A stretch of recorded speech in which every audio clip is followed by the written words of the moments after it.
You know it's not okay? Using someone's mental health struggles as a weapon when you attack them for, basically you don't have an argument against them, so you just say they're nuts. Well, of course, that's what they're doing with Kanye West. His political views, not all that important, but you just hurl insults at him to try to demonize him. It's simply disgusting. This was an embarrassment.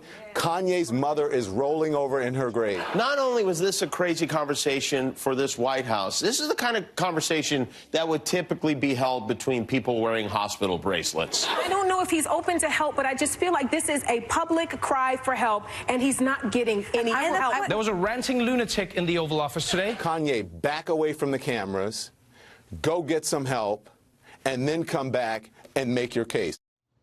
Get help? Dr. Lemon, why are you stigmatizing people who battle mental health issues?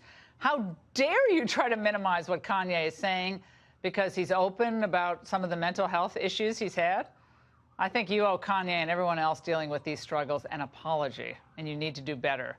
Don Lemon's actually a good guy. He knows better. Joining me now is Patrick Corrigan, psychology professor and author of the book, The Stigma Effect. All right, Professor.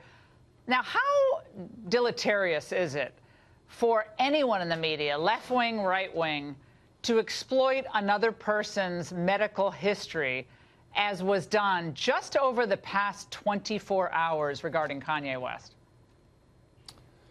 Reducing somebody's conversation to illegitimacy by saying they're mentally ill is in the same category as a stigma related to racism, sexism, homophobia.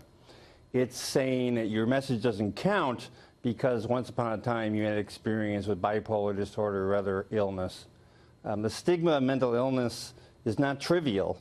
People labeled with mental illness are unable to get jobs, live independently, get good health care, and it's all because messages like this perpetuate them as being different, worse than we are. And Professor, it seems like it would deter people from getting counseling. Let's say they lost a parent, went through a difficult time.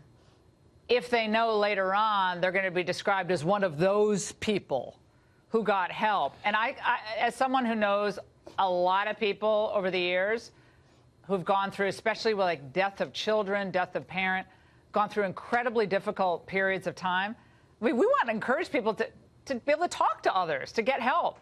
And to me, in this case, it's mostly liberals, sadly, in this situation, who are demonizing someone just because, I guess, they're in the Oval Office with Trump and throwing in the crazy town deal as a way to demonize him and dismiss him.